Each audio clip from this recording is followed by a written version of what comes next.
A nossa palestra de hoje, né, que compõe o ciclo de palestras que nós estamos realizando para o ENAD, vai ser com um professor que a gente tem muito respeito, muito carinho. E antes de começar a falar dele, eu vou agradecer a boa vontade, a disposição. A gente convidou e ele imediatamente se colocou disponível e disposto a elaborar um material que fosse realmente importante e que pudesse atender a expectativa da instituição. Então, a gente vai estar hoje com o professor Gilberto Florencio, que trabalha conosco aqui no curso de Direito, e que vai falar para vocês sobre uma temática que é a área de pesquisa, a área de estudo e a área de trabalho dele, que relaciona-se com as questões de direito ambiental. Nós todos sabemos que esses encontros que nós estamos realizando, né, uma vez por semana ou a cada 15 dias, foram escolhidos os temas que são transversais, que são cobrados na prova do ENAD, nos conhecimentos gerais, em todas as áreas, ou seja, se você faz o curso de medicina, o curso de fisioterapia, de odontologia, de engenharia, de direito, qualquer que seja a sua área de estudo, de atuação, é possível que questões relacionadas com a temática do professor Gilberto possam estar na sua prova. Então, o nosso objetivo é trazer temáticas que possam contribuir para que você faça uma prova do ENAD de forma satisfatória e que não seja nenhum tema que você nunca ouviu falar ou não tenha nenhuma proximidade. O professor Gilberto, então, agora vai começar a sua fala e eu espero sinceramente que possa contribuir aí com todos que estão presentes. Lembrando, professor Gilberto, que o público ao vivo, às 17 horas, normalmente é bem baixo mesmo, o pessoal não consegue acessar as reuniões, mas que essa sua aula depois vai ser transmitida pelos professores dos cursos nas aulas para os alunos enadistas, ok? Não só da Unifipmoc AFIA, mas de outras instituições que farão ENAD em toda a África nacional, tá bom? Ok, obrigado, professora Vânia. Boa tarde à Ana Isabel, ao Juan e ao Sebastião, que estão aqui presentes agora. É satisfação poder estar aqui com vocês. Eu preparei algo bem sintético, tá? Porque o tema ele é muito complexo, e ainda mais quando a gente relaciona, né, mudanças climáticas com desenvolvimento sustentável, né, ou objetivos do desenvolvimento sustentável, né, dizendo de forma mais contemporânea. Ultimamente, né, se tem falado muito nos objetivos e direito ambiental. Então, são três tópicos, cada um deles já muito complexo, mas a ideia é trazer elementos para reflexão, tá? Que possam subsidiar depois mais reflexões, né? E, e elementos para a compreensão da realidade. Eu vou compartilhar minha tela com vocês.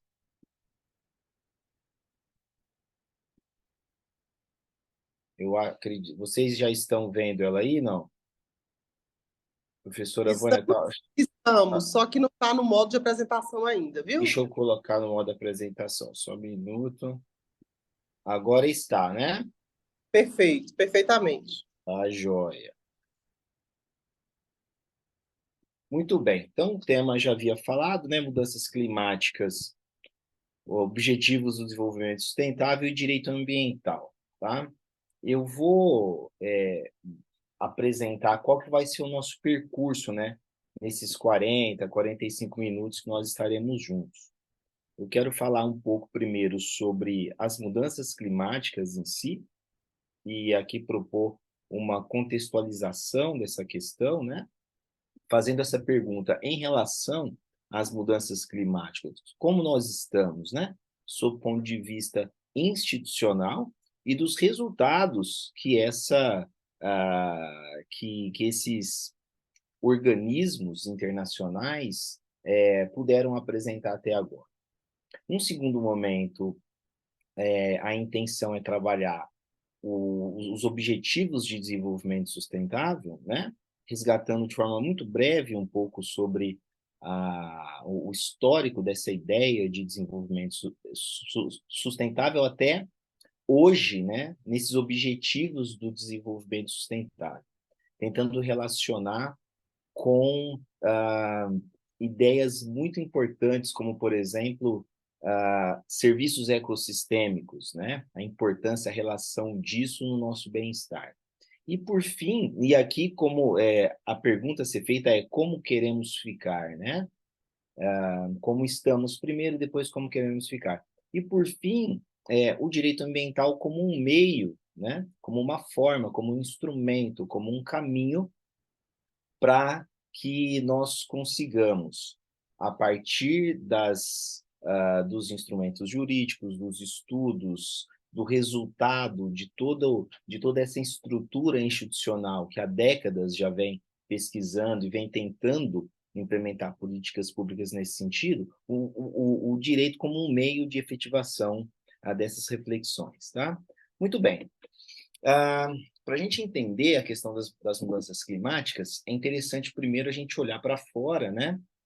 Para o âmbito internacional, sobretudo, né, para a Organização das Nações Unidas, para a ONU, né, que desde o final da década de 60, início da década de 70, tem se preocupado com a questão ambiental, né?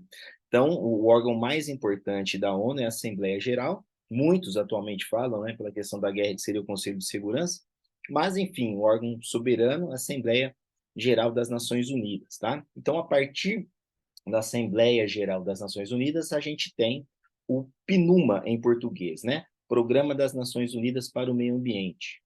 Esse programa das Nações Unidas, ele foi instituído, foi criado em 1972, como um dos resultados da primeira conferência sobre o meio ambiente, realizada lá em Estocolmo, né, na Suécia.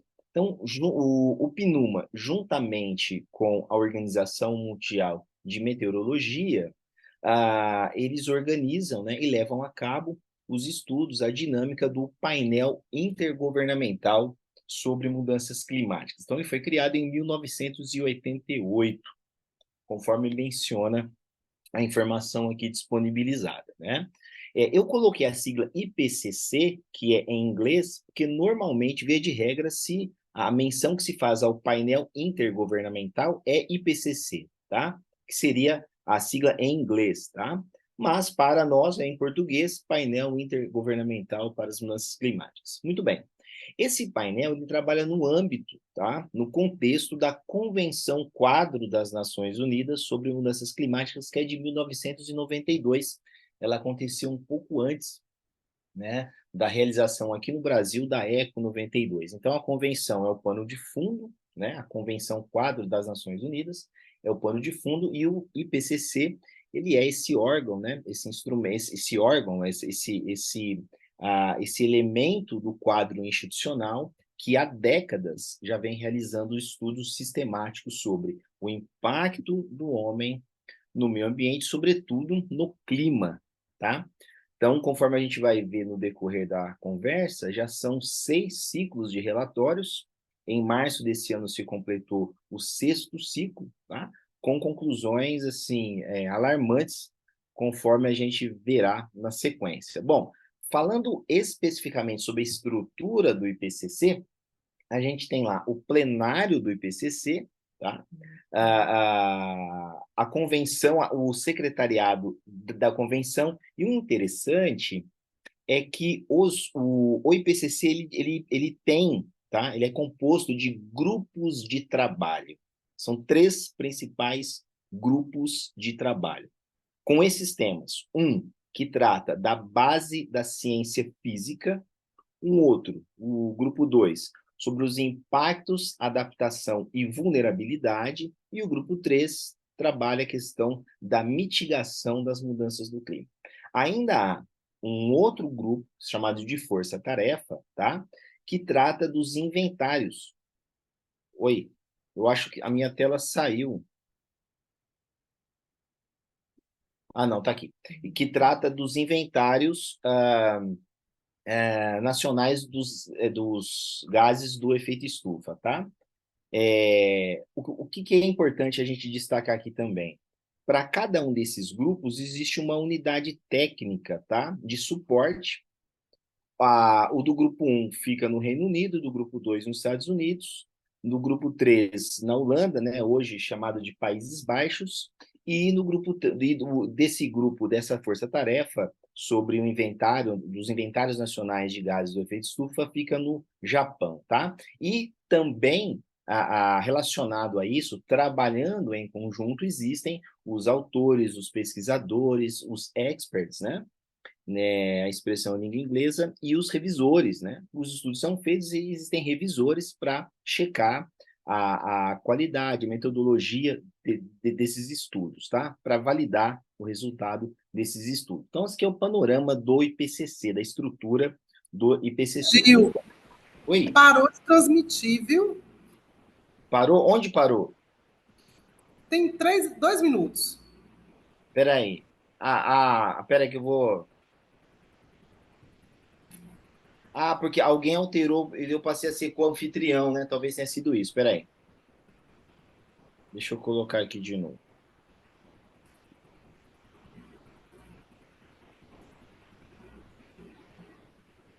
Voltou. Voltou. Espera aí, agora que eu vou Deixa eu ampliar. ampliar.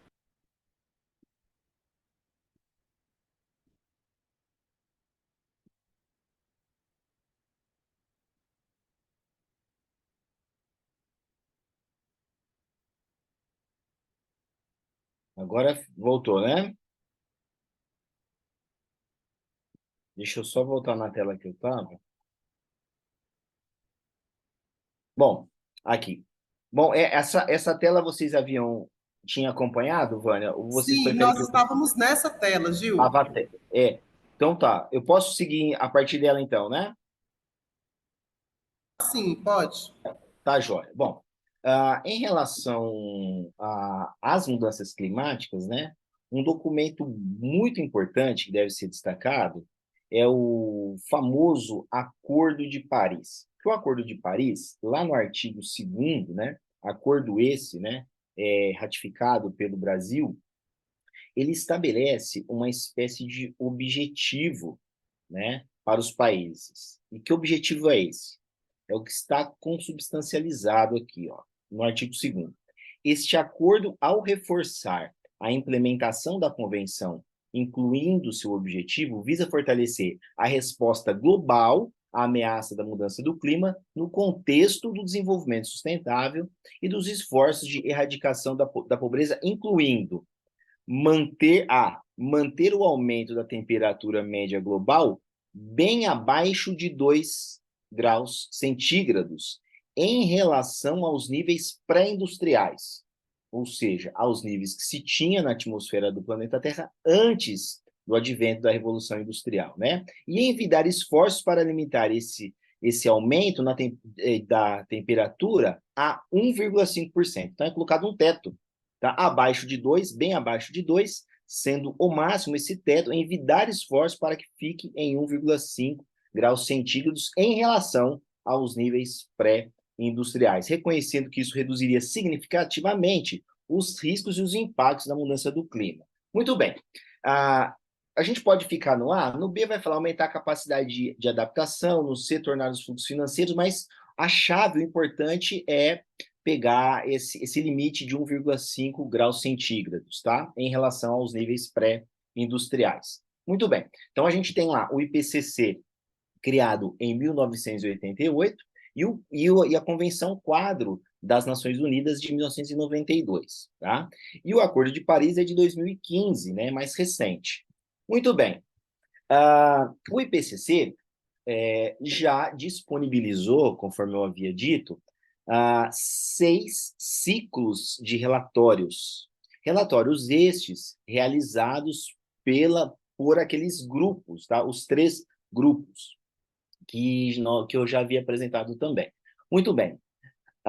Este ano, em março, houve a publicação do relatório síntese, tá?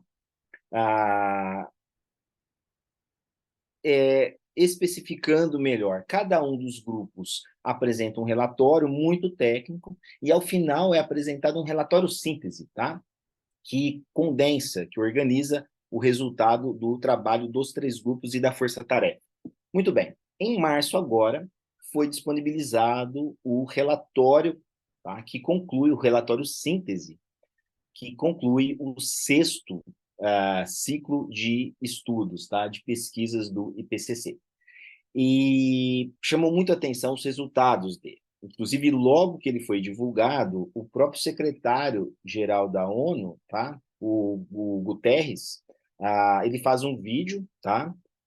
Muito preocupado, um vídeo que viralizou, tem uns 5 minutos, em que ele apresenta de forma sintética esses resultados. O relatório é imenso, complexo, técnico, mas a gente pode destacar essas 10 conclusões, essas 10 principais conclusões do relatório, tá? Muito bem. Primeira, o aquecimento global induzido pela humanidade de 1,1% desencadeou mudanças no clima do planeta sem precedentes na história recente. Ou seja, daquele objetivo, aquele teto que a Convenção de Paris colocou de 1,5%, nós estaríamos 0,4 graus Celsius de atingir esse teto, tá? Seria recomendado. Segundo, e assim, tendo alcançado 1,1 graus centígrados, esse, mesmo não atingindo um grau e meio, os efeitos já foram sentidos de forma muito forte, tá? Então, os impactos do clima nas pessoas e ecossistemas são mais vastos e severos do que se esperava. E os riscos futuros aumentam a cada fração de grau de aquecimento, ou seja, a cada fração, a cada décimo, tá? O efeito ele é muito significativo. Medidas de adaptação podem construir resiliência, mas é necessário aumentar o financiamento para expandir as soluções. 4, alguns impactos climáticos já são tão graves que não é mais possível se adaptar a eles, gerando perdas e danos. Nesse ponto, esses dias eu estava lendo um artigo do Leonardo Boff, e ele menciona um subcapítulo, ele chama de subcapítulo do Antropoceno, que seria a era geológica onde o homem, né, ele define a atmosfera, a superfície da face da Terra, né, antropo, homem, seno, a era em que o homem vai definir, tem essa capacidade, e existiria um subcapítulo do Antropoceno que é o Necroceno, tá? O homem estaria espalhando a morte pela face da Terra. Tanto a morte de seres humanos como a morte de outras espécies, tá? Então, o que exemplifica esse tópico 4 é a extinção em larga escala de várias espécies que têm sentido muito a influência das mudanças climáticas, tá?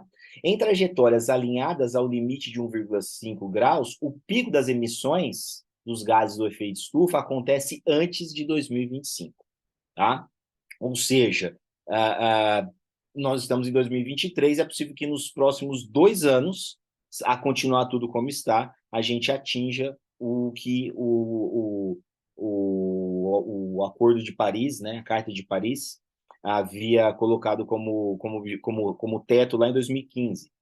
O 6, o mundo precisa parar de usar combustíveis fósseis, a principal causa da crise climática, tá? Carvão mineral e derivados do petróleo, gasolina, etc. e tal. Também precisamos de transformações urgentes e sistêmicas para garantir um futuro resiliente de zero líquido. 8, a remoção de carbono hoje é essencial para limitar o aumento da temperatura global, ou seja, a fixação, o sequestro de carbono.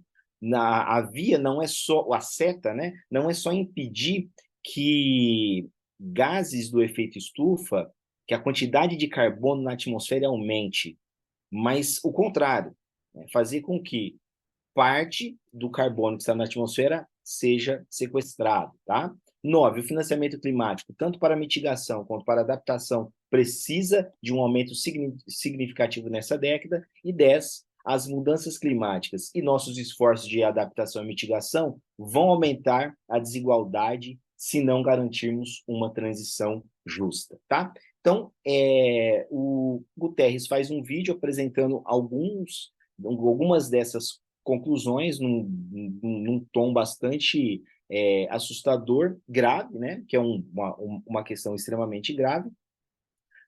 Então, tá aqui. Então, essa primeira parte das mudanças climáticas, a gente finaliza com esse slide, então, né? Fazendo só uma recapitulação. existe, pelo menos desde 1988, um organismo que é o IPCC, tá? Que estuda, que realiza estudos sobre essa questão. Esse quadro institucional, com o tempo, ele foi se tornando cada vez mais complexo, com a Convenção Quadro de 92 e o estabelecimento de metas, tá? De tetos, de objetivos, conforme dispôs o Acordo de Paris. Mas, né, o que indicam os resultados desse quadro institucional existente? Que a situação é grave, ah, e que se pode chegar num curto espaço de tempo, conforme as conclusões do sexto ciclo de relatórios, nos próximos 2 anos a gente pode atingir aquele teto estabelecido pelo Acordo de Paris. Muito bem, feitas essas considerações sobre as mudanças climáticas, é bom a gente apresentar alguns exemplos, tá? Mas isso sempre foi assim, a natureza é cíclica e etc e tal. Nós poderíamos aqui apresentar uma série de exemplos aqui no Brasil, tá? Vira e mexe, liga, você pode ligar qualquer canal de televisão, qualquer noticiário, você vai encontrar notícias hoje, né, sobre a seca na Amazônia, rios na Amazônia secando, e lá no sul, né, Rio Grande do Sul, partes do Paraná, Santa Catarina, com chuvas severas, inundações, deslizamentos, destruição de casa, pessoas desabrigadas, etc. Eu nem peguei exemplos aqui do Brasil, porque a gente já está a todo momento recebendo isso, tá?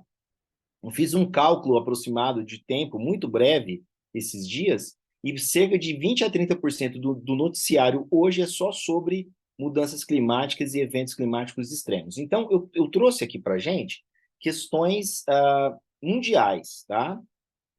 Esse ano, e limitando-se a 2023. Então, só em 2023, nos Estados Unidos da América do Norte, a gente nota todos esses eventos, tá? Houve, nos Estados Unidos esse ano, cerca de 23 eventos climáticos extremos. Só um minutinho. Eventos climáticos extremos, só nos Estados Unidos, tá? Que custou US$ 1 bilhão. Então, o que se observou nos Estados Unidos, tá? Por esse gráfico. Ondas de calor, inundações, granizo, furacão, tempo severo, né? Tempestades, tornados, incêndios florestais e tempestades de inverno, ondas de frio e etc. Então, aqui o mapa dos Estados Unidos, e aqui é interessante, porque esse mapa ele relaciona qual o evento climático extremo e a data, tá? Então, junho menciona tanto o local, a gente pode notar que, embora esteja concentrado aqui nessa região mais a leste, né? Também não lá no extremo oeste houve eventos, e no leste concentrando a maioria, no centro-leste, né? Concentrando a maioria dos eventos, e é onde, pessoal, onde estão esses eventos climáticos, no mapa dos Estados Unidos, é onde, coincidentemente, se tem a maior parte da população, tá? Por isso, o efeito na população, no bem-estar humano, é muito sentido. Agora, essa próxima tela, pessoal, eu particularmente fiquei muito, muito assustado com isso, tá? Aconteceu há pouco mais de um mês, um mês, na verdade, ele está fazendo agora, uma tempestade chamada Daniel, que devastou a cidade de Derna, na Líbia, tá? Esse mapa, ele mostra aqui, na parte vermelha, tá? Os imóveis que foram totalmente destruídos pela chuva. E em laranja, os imóveis que foram afetados. Aqui, esse mapa, ele fala só em imóveis, tá? Isso aqui é uma imagem de satélite que faz a menção de onde essa avalanche, essa onda de água que invadiu a cidade, uma onda que se imagina que tivesse entre 7 e 10 metros de altura, ela entrou na cidade e devastou. A gente tem acompanhado, pessoal, hoje, né? Hoje é dia 16 de outubro, a gente tem acompanhado os desdobramentos lá do ataque que foi realizado contra Israel e o que se desencadeou a partir disso, o ataque de Israel à faixa de Gaza. E lá a gente está, existem as estimativas de que 1.400 israelenses morreram e mais de 2.000, quase 3.000 palestinos que vivem na faixa de Gaza tenham morrido. Só nesse fato aqui, pessoal, na Líbia, tá? Foi contabilizado 4.300 mortes só nesse evento, tá? Então, aqui não existe uma guerra entre países, entre ideologias, religiões, posicionamentos, não. Isso é o efeito da mudança climática. 3.000 pessoas mortas. Agora, o dado que chama atenção é 8.500 pessoas desaparecidas. Então, a verdade é que não se sabe quanto, na verdade, de pessoas morreram aqui. Uns falam em 11.000, uns falam em 20.000, uns falam em 15, mas o fato é, um evento climático extremo acontecido na Líbia, em um dia, em horas, matou mais pessoas do que uma guerra extremamente violenta e sangrenta que nós estamos observando lá entre Israel e as pessoas que vivem na faixa de Gaza, tá?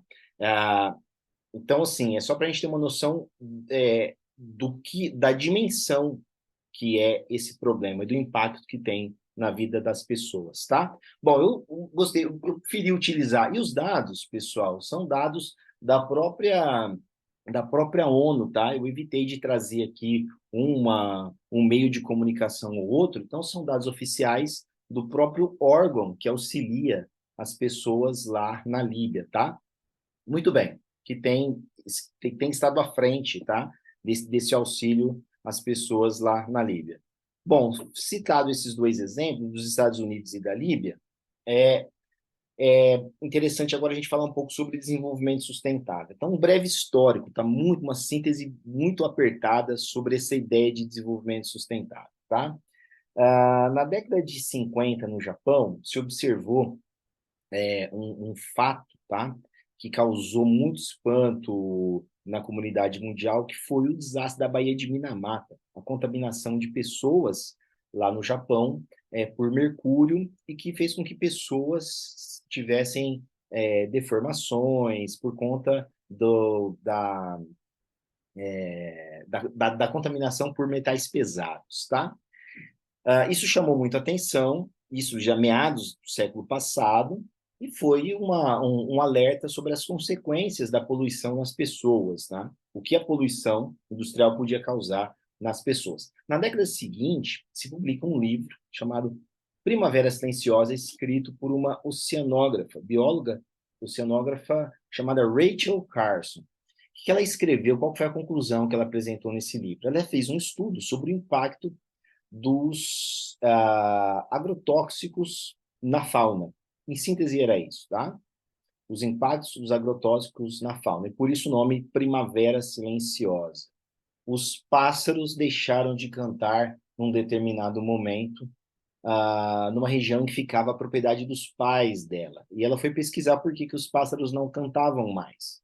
E a pesquisa dela levou a essa constatação de que os insetos contaminados e comidos pelos pássaros modificavam a composição da casca do ovo do pássaro e a casca do ovo ficando gelatinosa impedia que os pássaros concluíssem o processo de reprodução. Tá? Muito bem, isso chamou muita atenção. No final da década de 60 é criado o Clube de Roma, com a junção de pesquisadores da academia, com industriais. Eles criam essa sociedade, essa entidade que existe até hoje e promovem, né, contratam o MIT, né, ou MIT, para a realização de um estudo que tinha por objetivo entender quais os impactos daquela forma do processo de industrialização que se tinha até então. Tá? O MIT faz esse estudo e em janeiro de 1972 ele publica um livro chamado Os Limites do Crescimento, né? Também conhecido como relatório Meadows. E o relatório Meadows tinha três conclusões básicas. A primeira, a continuar essa forma de crescimento econômico, de desenvolvimento, de utilização dos recursos naturais. Em algum momento dos 100 anos seguintes, ou seja, entre 1972 e 2072, haveria um colapso do sistema com uma diminuição brutal, tanto da população como da capacidade de produção. Essa foi a primeira conclusão. Segunda conclusão, era possível, naquela época, uma mudança de rumo, mas essa mudança de rumo, a terceira conclusão, seria mais eficaz na medida em que ela acontecesse mais cedo, tá? Muito bem. No mesmo ano, só que no meio do ano, a ONU, né, promove a primeira Conferência das Nações Unidas sobre o Meio Ambiente Humano em Estocolmo. Ali surge a ideia de ecodesenvolvimento, que é a ideia que vai culminar com essa percepção que hoje nós temos de desenvolvimento sustentável.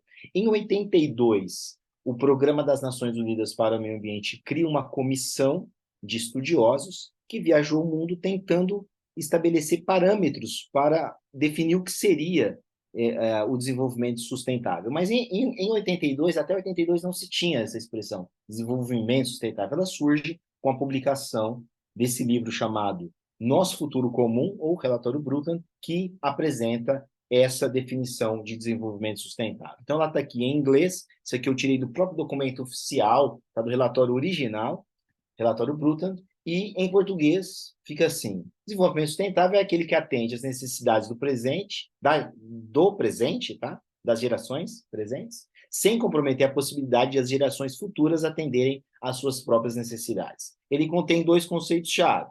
Primeiro conceito, que é a de necessidades, né? Seria necessidades. O conceito de necessidades, sobretudo as necessidades essenciais aos pobres do mundo, que devem receber máxima prioridade, tá? E a noção de limitações que o estágio da tecnologia e da organização social impõe ao meio ambiente, tá? Impedindo de atender as necessidades das presentes e futuras gerações. Esse é o conceito apresentado lá em 1987, tá? Do relatório Brundtland. Agora, um outro documento que eu faço questão de mencionar também é a avaliação ecossistêmica do milênio, de 2015. Então, qual foi o propósito, qual foi a intenção, o objetivo dessa avaliação ecossistêmica do milênio? Compreender qual o papel do capital natural, né, dos serviços prestados pela natureza no nosso bem-estar. Então, aqui só um pequeno aprofundamento para a gente compreender melhor essa questão. Capital natural é uma forma de entender isso do ponto de vista econômico, tá? A natureza é muito mais do que recurso, é lógico, mas talvez essa seja uma forma mais fácil da gente compreender. Então, é colocado da seguinte forma: os elementos da natureza, eles podem ser bióticos e abióticos, a princípio, tá? Bióticos, os que contêm vida, né? Fauna e flora, e abióticos, os que não têm vida, rocha, água, solo, energia, luz e etc, tá? A interação desses elementos entre si fornecem para nós, seres humanos, os serviços, na verdade, a interação faz com que surjam as funções ecossistêmicas, e essas funções que são aproveitadas pelo ser humano, a gente chama de serviços ecossistêmicos, tá? Por exemplo, serviço ecossistêmico de suporte, reciclagem de nutrientes, tá? Então, nós, quando morremos, somos enterrados, e o nosso organismo, parte, né, do nosso corpo, se reintegra, né, à natureza, formação do solo, produção primária e etc. Então, são serviços de suporte. Outros serviços ecossistêmicos de provisão, comida, né? A comida é a semente, é um elemento biótico, a semente que, estando em contato com o solo, que é um elemento abiótico, propicia o seu nascimento, e a partir do nascimento, com a luz, faz a fotossíntese, etc. Tá? Então, comida, água doce, a utilização de madeiras, materiais, tá? Fornecidos pela natureza, regulação do clima, tá? A sombra, a nuvem, chuva, controle de doenças, o controle natural de pragas e etc. E cultural. Então, esses serviços, eles podem ser de suporte, provisão, regulação e cultural.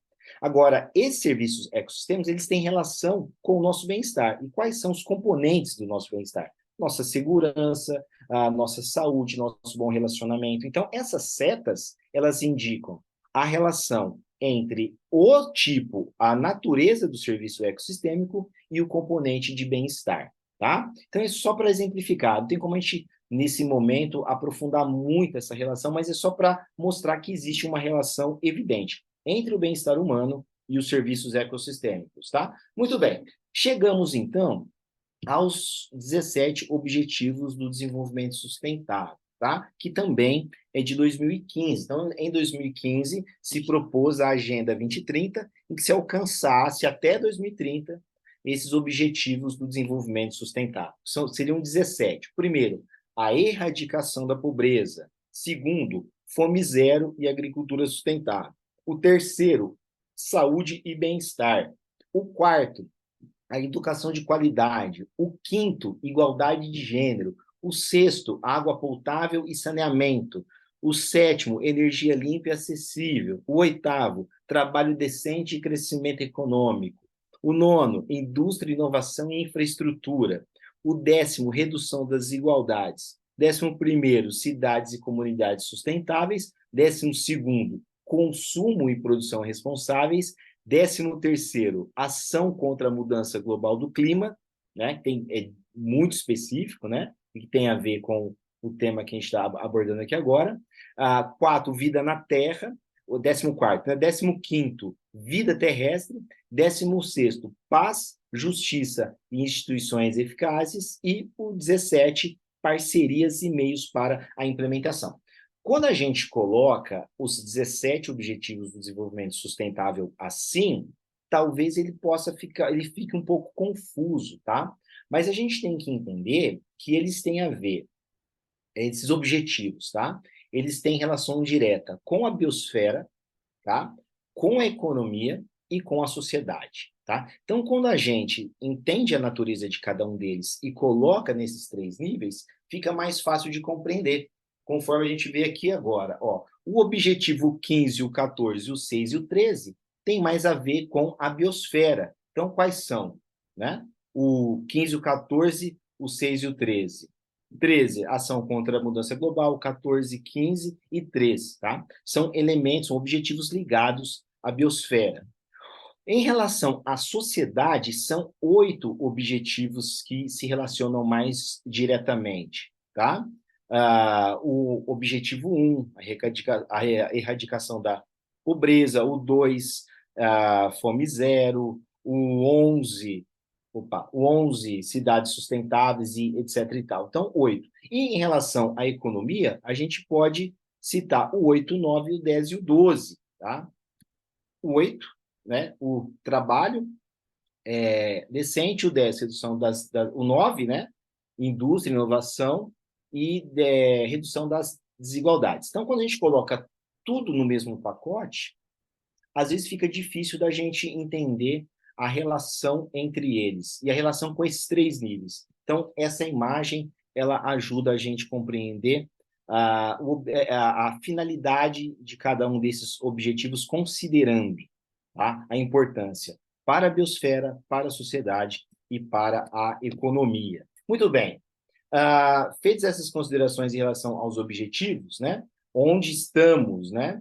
A primeira parte, onde estamos? Vivendo uma crise global, vivendo já, né, infelizmente, as consequências dos efeitos danosos, tá, dessa crise climática. Vimos que a gente ensaiou, desde meados do século passado, a concepção de algo que seria desenvolvimento sustentável, fizemos compromissos, etc.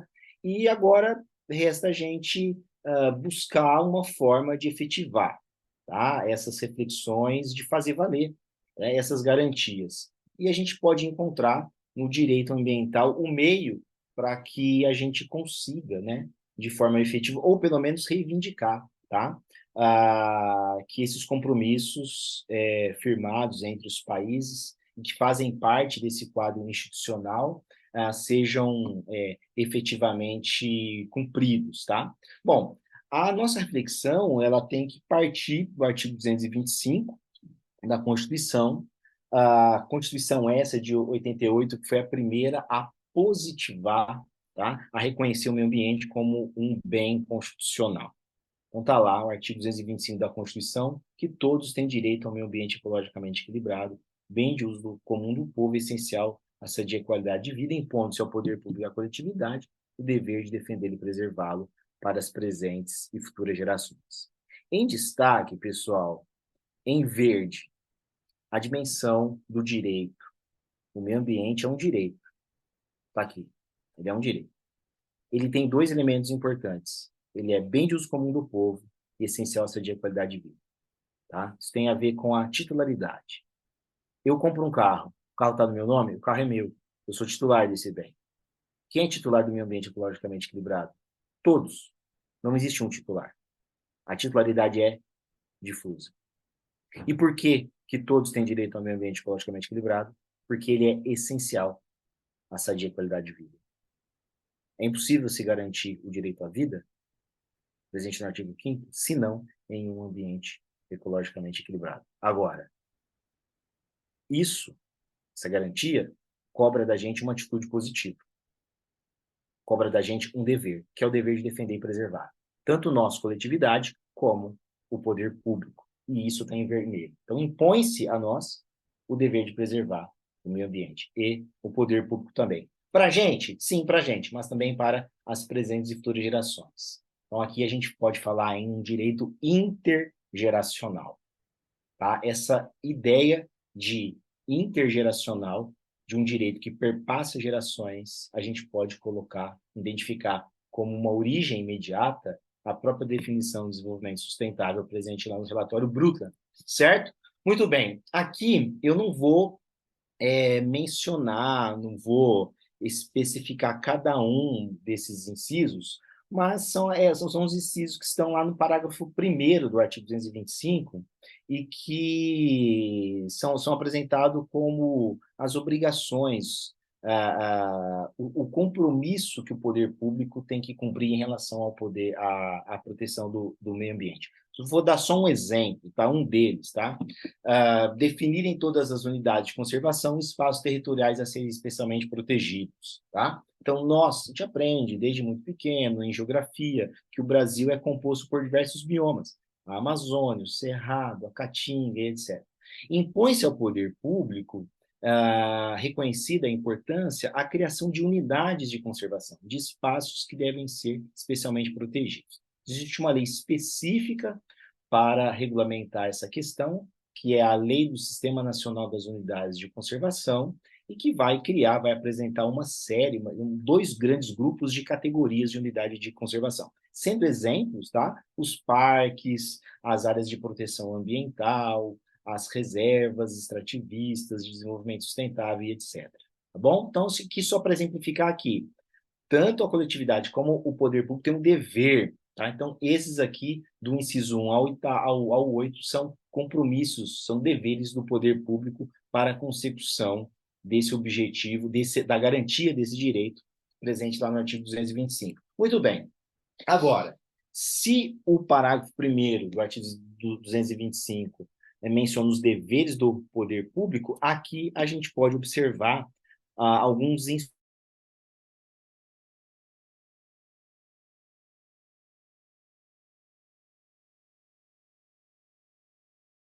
Gil, o som interrompeu para mim. Será que está todo mundo?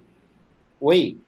Ah, voltou. Parou só um pouquinho, um minutinho. Parou um pouquinho, Vânia?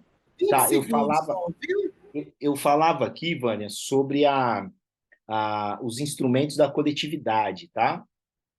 Okay. Mandato de segurança coletivo, mandato de injunção, quando não é possível, tá? Se garantir o exercício de um direito constitucional, um direito fundamental, uma ação popular para a proteção do meio ambiente, patrimônio público, ação civil pública, a ação civil de responsabilidade por improbidade administrativa em matéria ambiental, ação direta de inconstitucionalidade, projeto de lei de iniciativa popular. Então, vou dar um exemplo muito rápido, tá? Então, o presidente Michel Temer, em 2017, se não me 2017, se não me engano, isso, 2017, 16 ou 17, ele extinguiu uma unidade de conservação por decreto, tá? Nunca poderia ter feito aquilo. A extinção de uma unidade de conservação, segundo os termos da lei, segundo os termos da Constituição e do Sistema Nacional das Unidades de Conservação, só pode ser feita através de lei. Ele fez por decreto.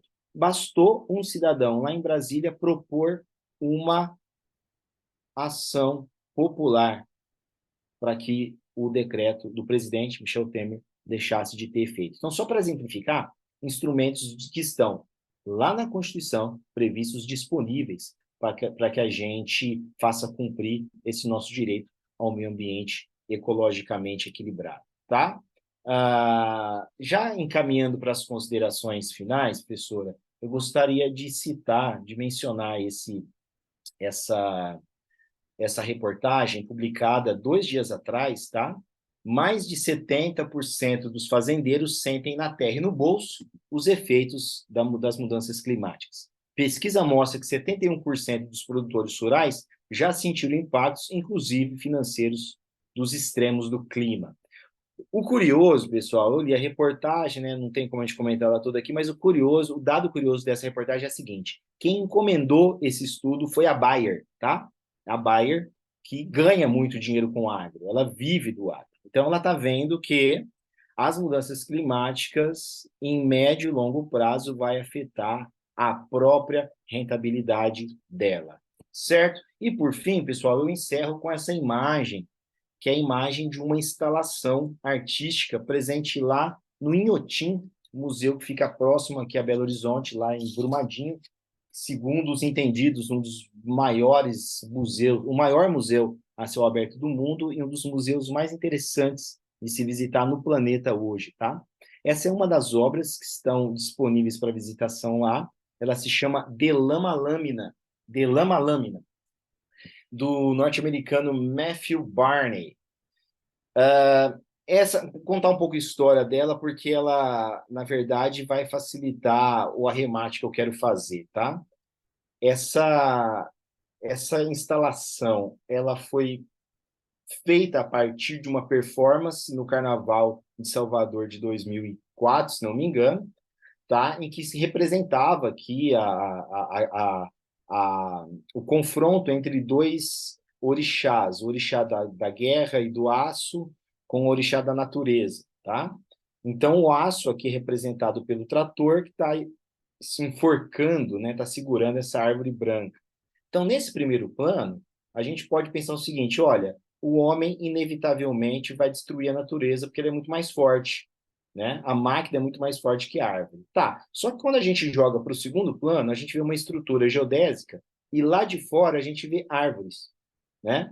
Nesse local, o Inhotim, para quem não conhece, ele tem um paisagismo lindo, perfeito, tá? Só que o local onde está essa instalação não há paisagismo nenhum, é só mato, eucalipto, tá? Então a ideia é mostrar que, embora no primeiro plano a máquina possa estrangular a árvore, lá de fora a natureza toma conta. Ou seja, pessoal, se por fim, se houver, né, um fim, um apocalipse climático, a natureza não está nem aí, porque a natureza vai ficar aqui. Quem vai se lascar somos nós, seres humanos, tá? Nós, seres humanos, é que vamos nos lascar. Por quê? Porque as condições para a vida, para o nosso bem-estar, estarão anuladas.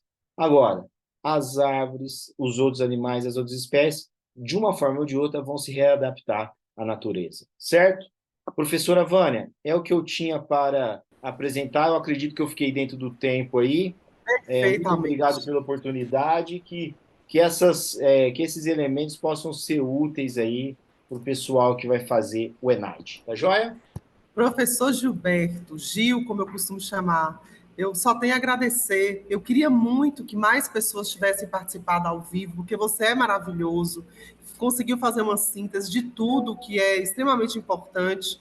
Vou lhe dar notícia dos comentários depois, assim que a gente tiver o retorno dos coordenadores. Agradeço a participação da professora Sinara, Persiliana, Clarice, Ednilson, Sebastião Mozart, por estar conosco aqui esse tempo e dizer que eu acho que essas falas, que é isso que você preparou, a gente podia tentar fazer isso de novo. Vou até falar com a Sinara, para a gente mostrar para mais acadêmicos, para mais pessoas, que foi uma síntese com uma abordagem muito interessante teórica, mas tem um ponto crítico que eu acho que vai ser interessante na prova, sabe, Gilberto? As provas do ENAD, ela tem um viés, claro, teórico, mas eles trazem muitas questões críticas, reportagens, situações que estão acontecendo, e foi o que você fez. Eu fiquei muito satisfeita, muito obrigada, viu? De coração, por você ter aceito o convite. Ele é perfeito, Gil é maravilhoso. E vamos ver, viu, se a gente não consegue levar essa palestra novamente para os acadêmicos de direito, porque lá a gente consegue ter a maior adesão nesse tempo de aula, tá bom? E muito Tá obrigada, joia. até daqui a pouco. Um Eu abraço para agradeço. vocês. Até mais.